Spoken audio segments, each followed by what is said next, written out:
Hello. Uh, Hello. Thank you so much. This Of is course.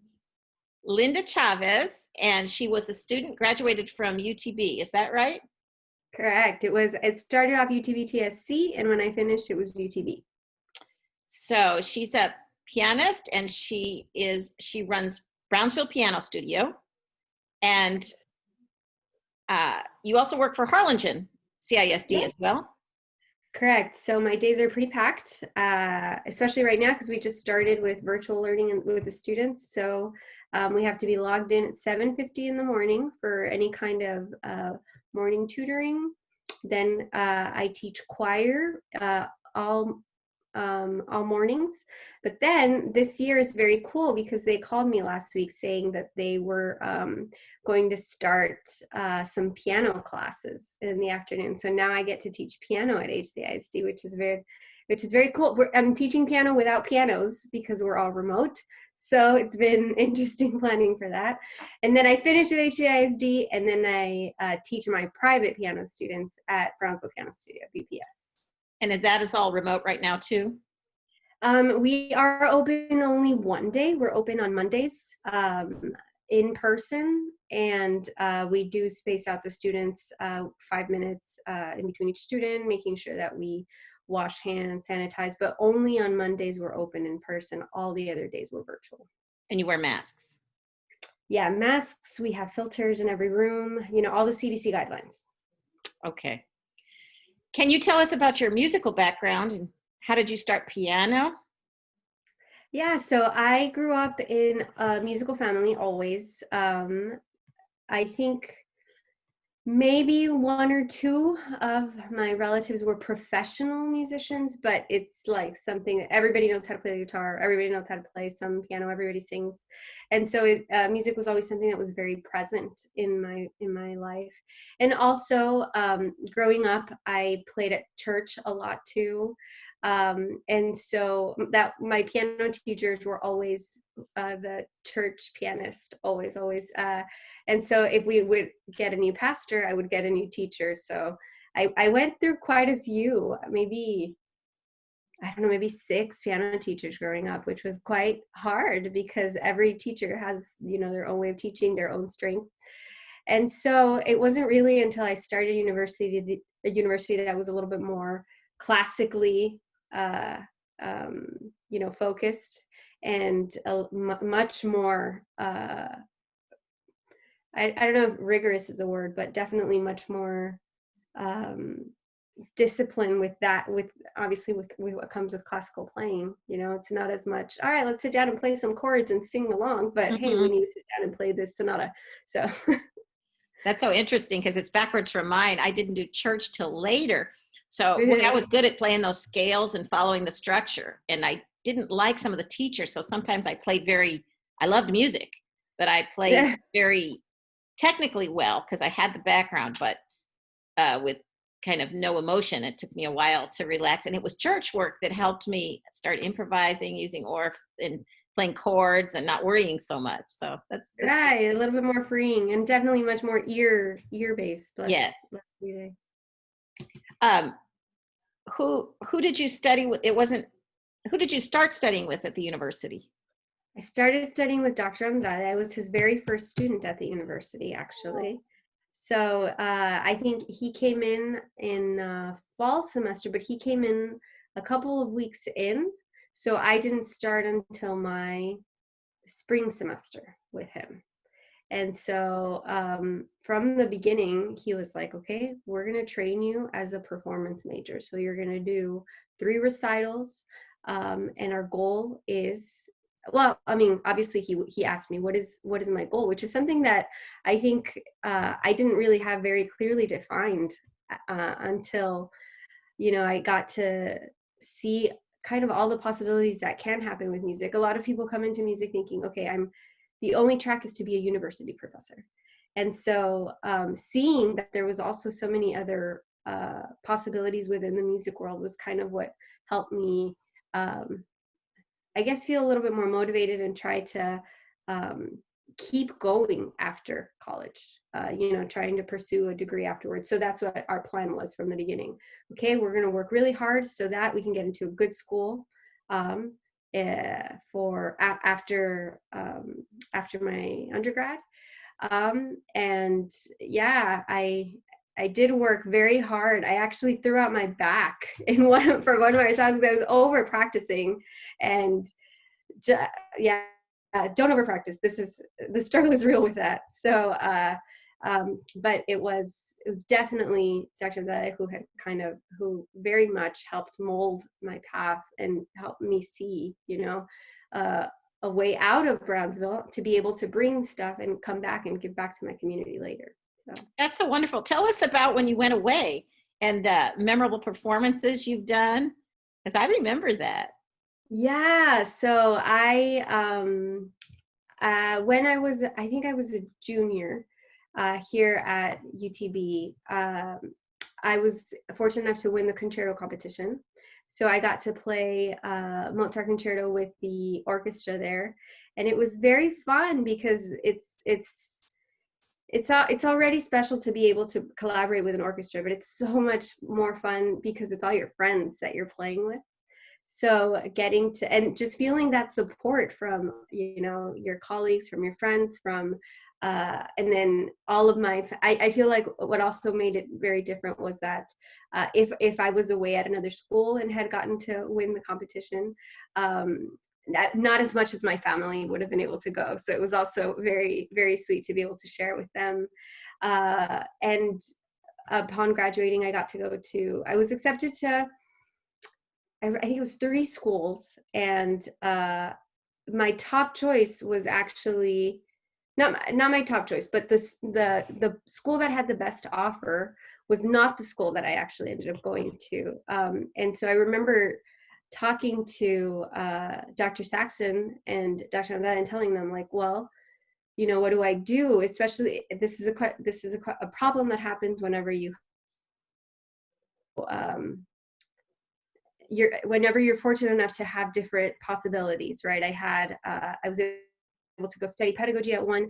Another one gave me almost a full scholarship, but another one was out of state. And so, you know, I think it was Dr. Saxon that told me, he's like, look, each school has its perks. But at the end of the day, what kind of experience do you want to have? You know?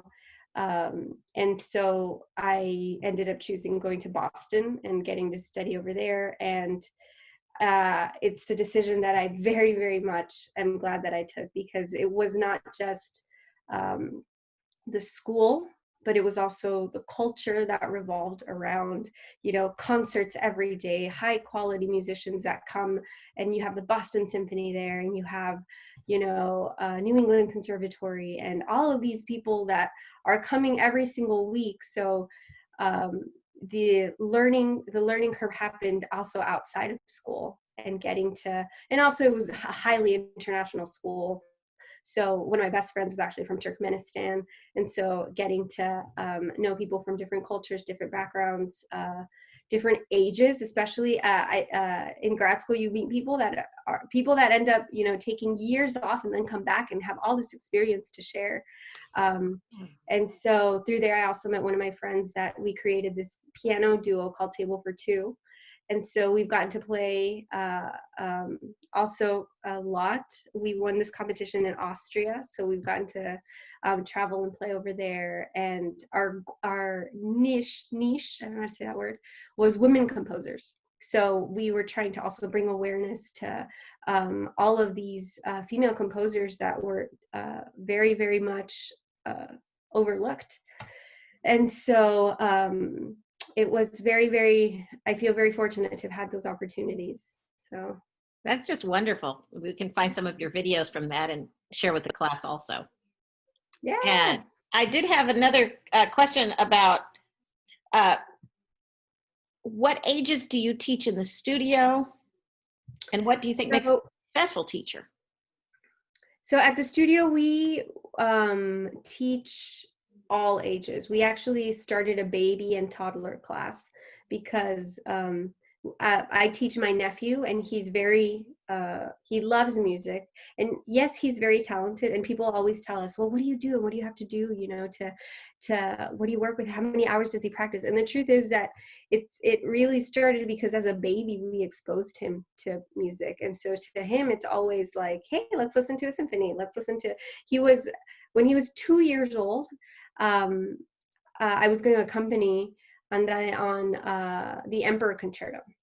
So he was going through, and he's before I started playing it, he's like, hey, listen to this recording, and we're putting it on the TV, and then my 2-year-old nephew comes and pulls up a chair and watches the whole thing with us.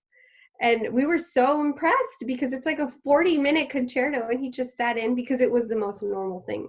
So we definitely try to encourage that.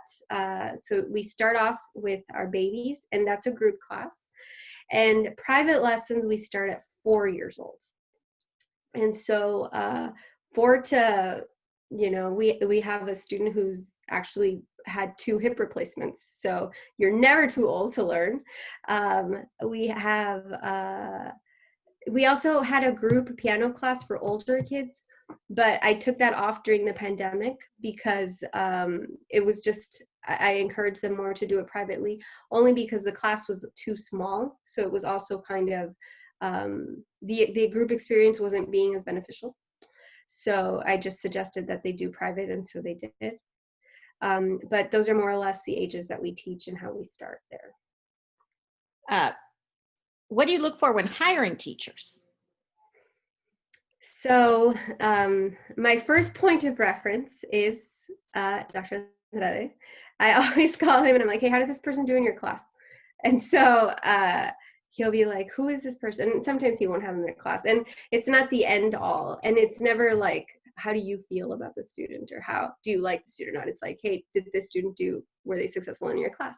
And so he's like, yes, they were, which lets me know already, hey, it's somebody that can balance a lot of things, because as musicians and as teachers, we have to balance 10 different plates at once. And so I ask him first, and then once I ask for their references, if I know they're applied teacher, I'll shoot them a message as well and be like, hey, how did this person, would you recommend this person or such and such? But more often than not, I'm the one that reaches out to somebody based off of what I've heard. Again, I ask suggestions to people at the university.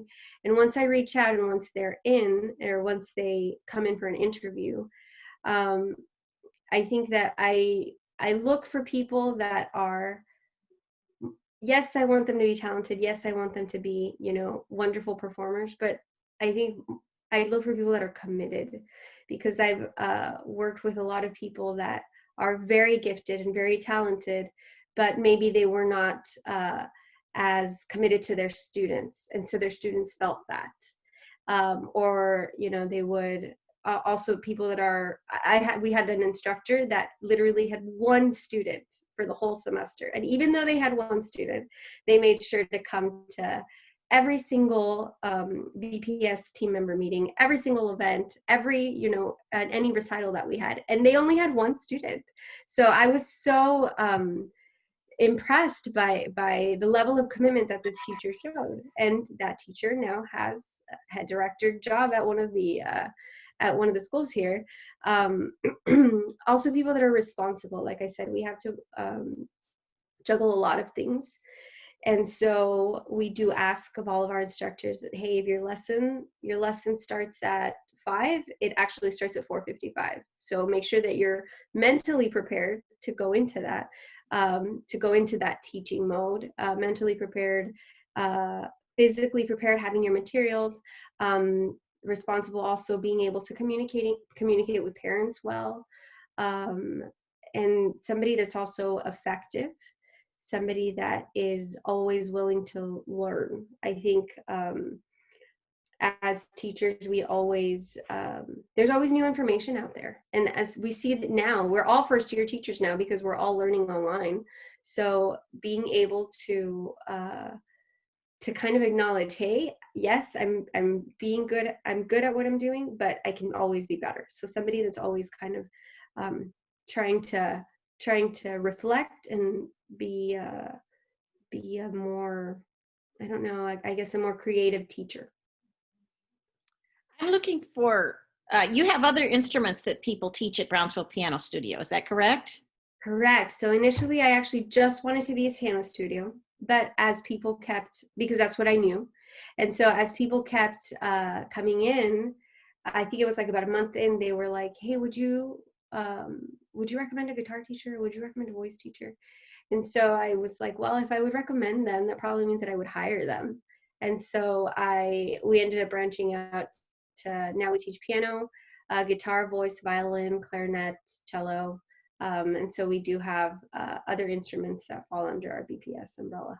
That's wonderful, because for this class, I'd like my students to give 3 free lessons, maybe very short, even 15 minutes, and record maybe 5 minutes of it, or maybe 15, just flexible depending on the student's needs and how they're going to work, whether it's going to be online through Zoom.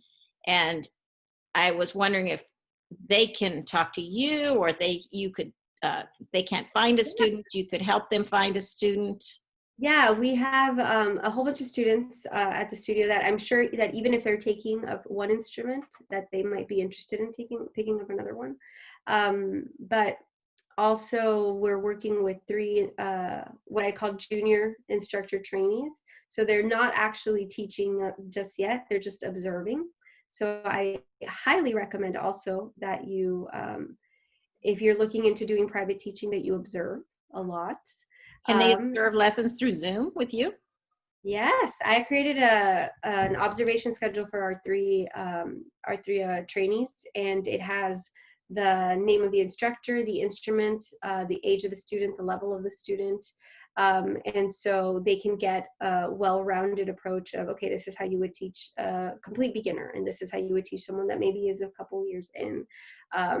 And they would ask me, because they're all piano teachers right now, they're all the pianists, and so they're like, do we only observe the piano students and the piano teachers? And I'm like, no, observe the clarinet teacher and the violin teacher, because they're we can always learn things from other crafts as well. That is so true. So, all right, well, I think I'll stop this video here. Let me see. Well, I wanted to say something very, very go ahead. before I stop. So one of the questions that you had also asked is any suggestions that I would give to. Yes. And you see my cat there. Yeah. I have a similar thing. I just have to move my. He always comes in with me at the best times. So what I would suggest to anyone that is interested in branching out to private teaching, which is something that we will always have to do. Even if you are even the best performers in the world give master classes and go, get hired by conservatories to teach, teach to their students. So I highly encourage you to do so, but if you want to feel more comfortable to do so, to make sure, like I said, to observe good and bad teachers. I learned just as much from bad teachers as I do from good teachers. Or, thinking of, yeah, I would really want to do this, or maybe I wouldn't do things in this way. So just observe a lot. Don't be afraid to try new things, especially right now when the pandemic happened. We had 1 week to prepare to come back and teach. And so we had to be adaptable. So making sure that you are finding new and effective ways to teach what you already know. Especially, I sometimes find myself getting into a comfort zone because what I've been teaching and it's been effective. But if I'm teaching the same way for 3 years, my student is going to lose interest. So trying to find new ways, trying to find there's all these conferences that you can attend, there's trainings that you can attend, and right now everything is being done online, so take advantage of that. And making sure that you set expectations for yourself, for your parents, for your students from the beginning, because the very first lessons are what's going to dictate how the rest of how your relationship with that student is going to be. So if they know, hey, this is a teacher that really that really expects me to practice, then they're going to practice. But this is a teacher, instead of, oh, this is a teacher that doesn't care if I don't bring my materials, then they're not going to bring their materials. So making sure that from the beginning you set your expectations and try to get good at things that are not music related, like you know, marketing, making sure you market yourself, making sure that you're good at relationships with your parents, making sure you're trying to build your people skills. You have to be a good accountant to make sure that you're charging, making sure that you are a good organizer if you're going to do recitals for your students. And so, yes, it's important to be a good musician, but it's also important to, you know, take a step back and be like, okay, being a musician doesn't mean that I'm going to be in my practice room for the rest of my life, but it means that I want people to hear me. So how am I going to get my name out there? I want people to study with me. So how am I going to do that?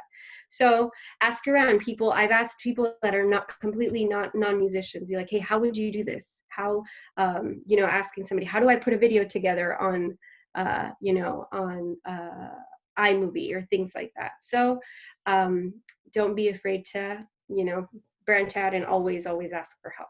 So I am pleased to know that I'm a resource. So if you guys have any questions, Sally has my information, so it can be done. I'm going to be requiring them to do an observation of a private lesson. Great. Now that So you're if you available. want, I can send you the observation schedule, or you can send it to them, whatever you prefer. Go ahead and send it to me, and then I'll post it on their Blackboard site along with this video so they can start making arrangements. And awesome. Thank you so much for your time. Of course, so anytime. exciting. All right.